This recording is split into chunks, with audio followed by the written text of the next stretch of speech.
Hair ஃபாலிங்கிறது இன்னைக்கு யூனிவர்சலாக நிறைய பேருக்கு உள்ள பிரச்சனை. நம்ம நம்ம நினைக்கிற மாதிரி அது வந்து ஒரு டக்குன்னு ஒரு தீர்வு கொடுக்குற முடியாது. சில பேர் சொல்லுவான் அமேசான் காடுகளில் இருந்து வந்த எண்ணெய், அதை போட்டால் மடமடன்னு அதுக்கு அட்வர்டைஸ்மெண்ட் பண்ணுறவனே ஒழுங்கையாக இருப்பான். ஆனால் அதை வந்து அப்படி விளம்பரம் பண்ணி, ஏன்னா அது ஒரு பெரிய வணிகம் இருக்கு அதுக்கு பின்னாடி. அதனால எல்லாரும் கூகுள் பண்ணி ரோஸ்மேரி ஆயில் போடலாமா, அதை பண்ணலாமா, இதை பண்ணலாமான்னு எல்லாரும் பண்ணிட்டு இருக்கோம். ஆக்சுவலாக முதல்ல என்னன்னா ஃபர்ஸ்ட் புரிஞ்சுக்க வேண்டியது, முதல்ல நியூட்ரிஷனலி கரெக்டாக இருக்குமா, நல்ல புரோட்டீன் அண்ட் அயன் நல்லா எடுத்துக்கிட்டு இருக்கோம், ஃபுட்டில் நல்லா எடுத்துக்கிட்டு இருக்கோம்னா அதை முதல்ல, அப்படி இல்லைன்னா அதை சரி பண்ணணும். அதான் ஃபர்ஸ்ட் புரோட்டீன் அண்ட் அயன்.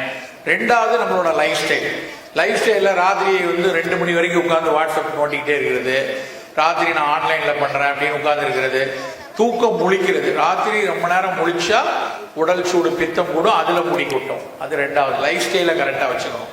மூணாவது தான் சில மருந்துகள்.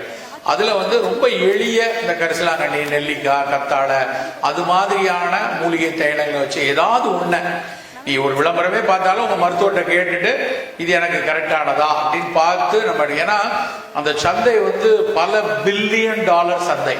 அதனால உலகம் முழுக்க நீ ஒரு தடவை உன் போன்ல உங்க அம்மா போனை வாங்கி ஹேர் ஆயில்னு தேடிட்டேன்னு வச்சுக்கோயேன், உங்க அம்மாவுக்கு 10 வருஷத்துக்கு ஹேர் ஆயில் அட்வர்டைஸ்மெண்ட் வந்துகிட்டே இருக்கும். அல்காரிதம் அப்படிதான் ஒர்க் ஆகும். எப்போ எடுத்தாலும் உனக்கு அதே அட்வர்டைஸ்மெண்ட் வரும். ஒரு தடவை பார்த்தீங்கன்னா அது திரும்ப திரும்ப வந்துகிட்டே இருக்கும். அப்போ நம்ம பார்க்குற எல்லாத்தையும் எடுத்து தலைக்கு தேய்ச்சோம்னா சீக்கிரமா வந்து நம்ம வந்து பகத் பாசில் மாதிரி ஆயிடுவோம்.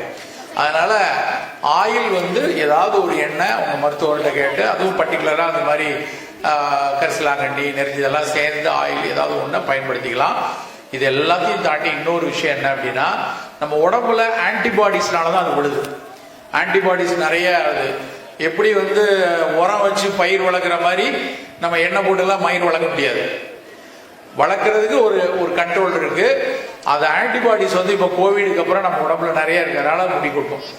ரொம்ப ஒருவேளை எல்லாமே பயன்படுத்தி முடி கொட்டுச்சுன்னா கொட்டட்டும் அப்படின்னு நினைப்பு இருக்கணும்.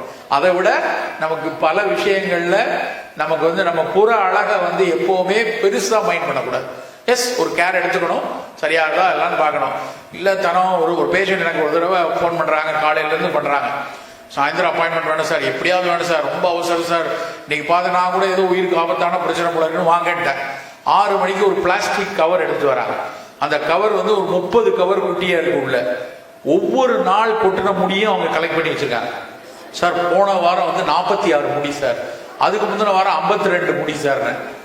நான் சொன்னேன், உங்களுக்கு நான் மருத்துவர் இல்லை, ஒரு நல்ல உளவியல் மருத்துவத்தை உங்களை அனுப்பணும் அப்படின்னு சைக்கியாட்ரிஸ்ட்டை ரெஃபர் பண்ணி, ஏன்னா ஒரு அந்த அளவுக்கு அவங்களுக்கு ஆங்ஸைட்டி. நான் ஜோக் இல்லை, இட் ஹஸ் ஹேப்பன்ட் இன் என் கிளினிக்ல நடந்தது.